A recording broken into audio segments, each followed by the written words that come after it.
are set up to do our oil change on this V10, the M6, M5, either one, but the V10 S85 engine. And we got everything ready to go. Of course, you're going to need oil. You can pick whatever flavor of oil you want. The filter, of course, and then the filter comes with the kit. So mine is a 2007, and so it doesn't have the dual drain plugs, but the kit comes with 2 crush washers.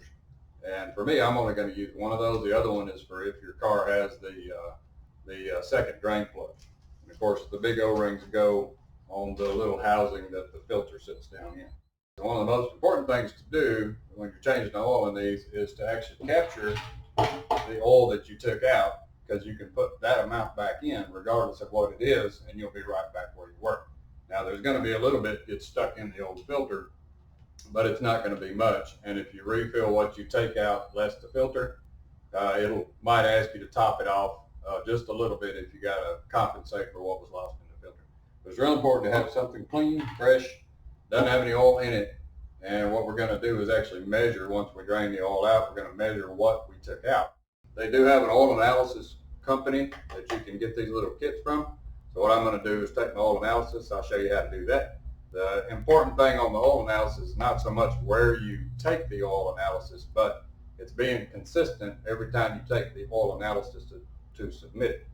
Because it's not going to tell you so much about something major, but what you're looking for is trends. So if you take an oil analysis and then the next time you change your oil, you submit another one, you can look for the trends. So it's real important to be consistent as where you take it. I'm going to take it from the housing that the filter is in, because it's got a little plug and I can drain it right into that. Well, we'll set up and show how to do that while we're doing the video as well. But all right, let's get started on changing this oil out and see if we can get another 5,000 miles out of this for another oil change. All right, so let's get started by taking the rock shield off.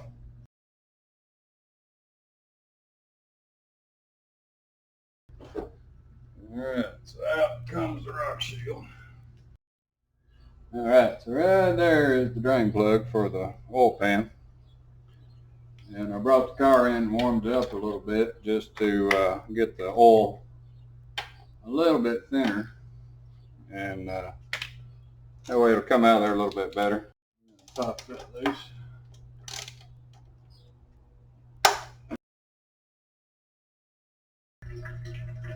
So right there is the one crush washer that goes on it. So we got to replace that crush washer. Let's let that drain out. Alright, so we got our oil drained out for the most part. And now what we want to do is change out that crush washer for the new crush washer. We're going to put that back up in there. It's almost finished. You're not going to get all the oil out of these anyway. So, oh, by the way, this is a 6mm Allen.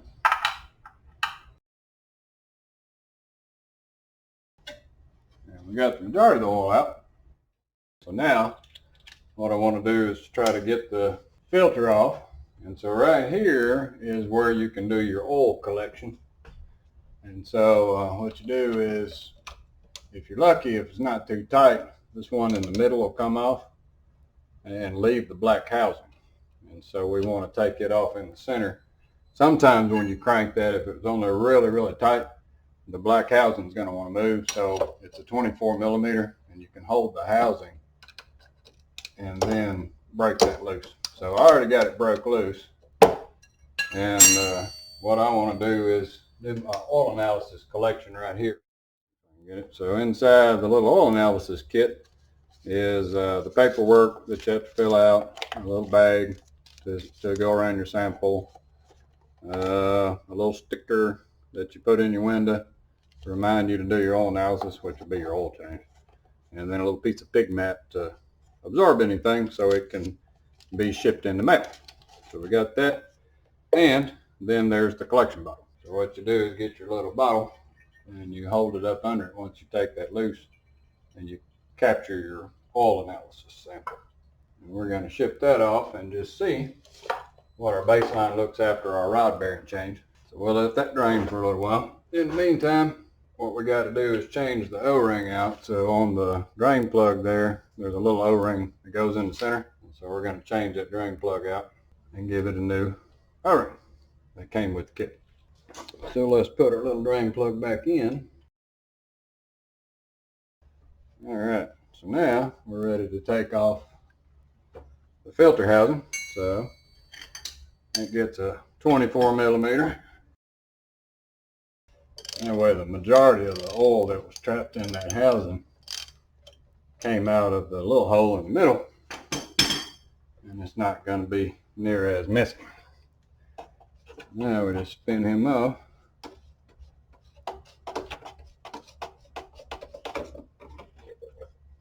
You can see I don't have near as much mess that way.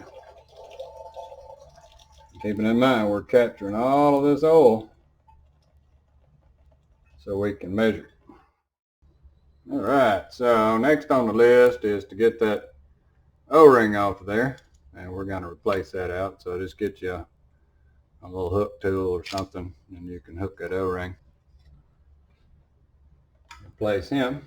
So I'm going to keep that oil that was in there. And from our kit, we get our new O-ring. And what you want to do, you don't want to roll it on because the O-rings tend to get warped over. So just take your thumb and hold it on one side. If I can get it so you can see. Take your thumb and hold it on one side and pull it around. Stretch it. You don't really want to roll them if you can avoid it. Like right here at the last, it got stuck. So just pick it up and stretch it ever so slightly into the groove. That way you don't risk it getting rolled over. All right, so back up here at the top. And we got our oil filter sitting there. So now we just want to pull that oil filter out. Sometimes it comes with the housing, sometimes it stays up in there. So we're going to set him down to drain. And everything looks pretty good. So now we just want to take our new filter, stick it in our housing. Make sure it locks in, so it's going to lock into the housing. And with that little bit of residual oil that was still on that O-ring, we just slide him back up in there.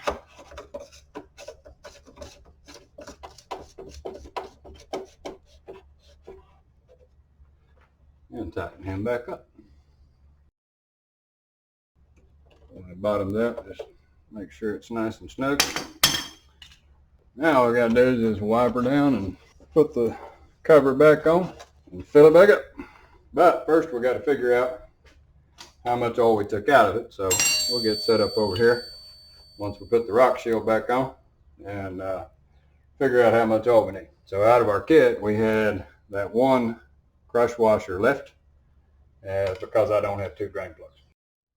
All right, so now we're ready to figure out how much oil we took out of the car. So here's my little filter, and I'm going to cut him open in a minute and look for any debris just to kind of see if there's anything down in there that might make me worry a little bit. But we got to figure out how much oil we took out. So let's take our little can apart. So what I got is an old bottle, and I'm going to fill up some with that. That way I know I can go in and start filling up the little ones as I put it in the car. Let's get our little jug here and see if we can't fill this up without spilling.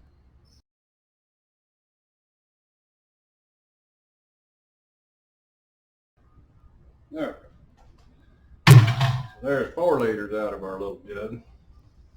But once we get 6 empty, then we'll take the rest of that, fill those up, and then see what in total it holds. So we'll be back once we put the oil in the car.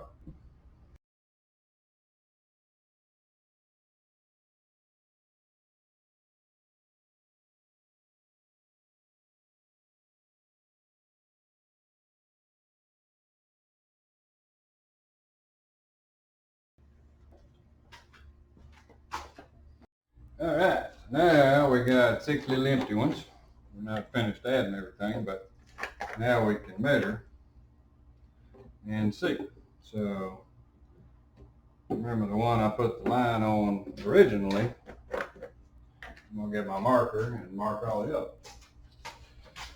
So that was my one I marked with the level. So we're just going to mark each one of these approximately the same. And we're going to fill them up.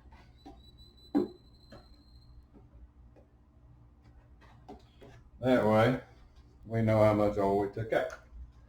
Now all we got to do is just fill each one of those up till we hit the line.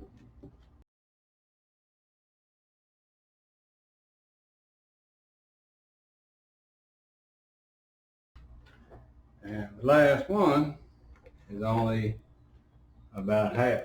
So I only need to put back 7.5 liters into the car to get it back approximately where it was before. So that's where a big flaw comes in on these without the dipstick, is you got to make sure what you take out is what you put back in, or else you'll put too much in there. So we've already put 6, so all we need is 7.5. So I could probably put 8 in there and it would be okay, because some of it's in the filter and we lost a little bit here and there. But I'm going to put 7.5, so that's what I took out. And then I'm going to let the car tell me when I need to add the remainder.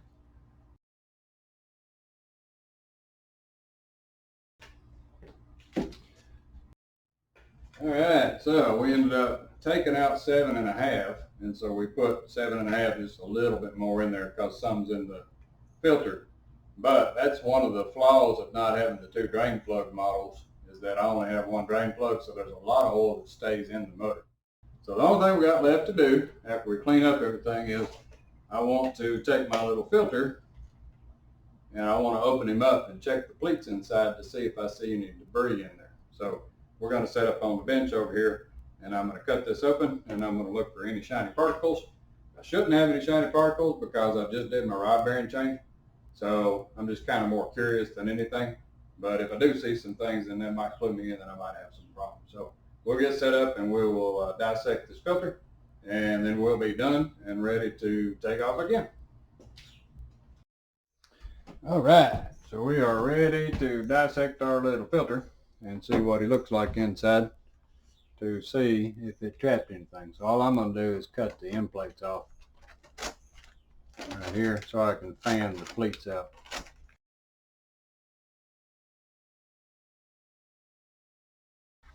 What I want to do is just break a pleat, and then we fan it out and look for any kind of irregularities in there.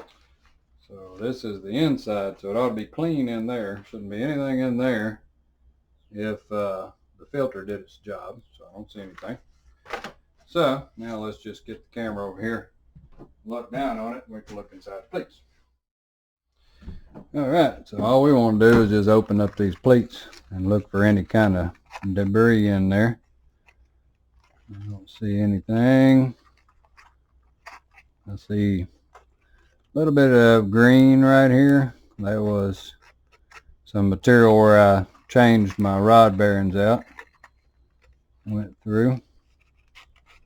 Got caught by the filter. It was like RTV sealing or something. So we look and look and look for anything.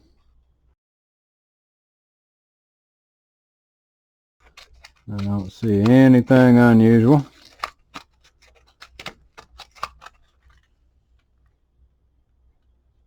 Other than those little green specks of stuff periodically showing up.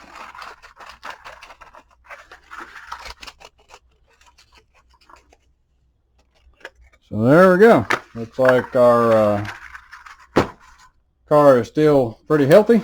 Everything looks good on the filter. Didn't see any contamination, so we are good to go for another 5,000 miles. I'll submit the report for this oil analysis in to labs, get me a baseline with my new rod bearings, and then each time I change oil, I'll submit another one, and we'll just be able to watch and monitor the progress and just make sure that nothing's changing. Well, alrighty. Well, thanks for watching.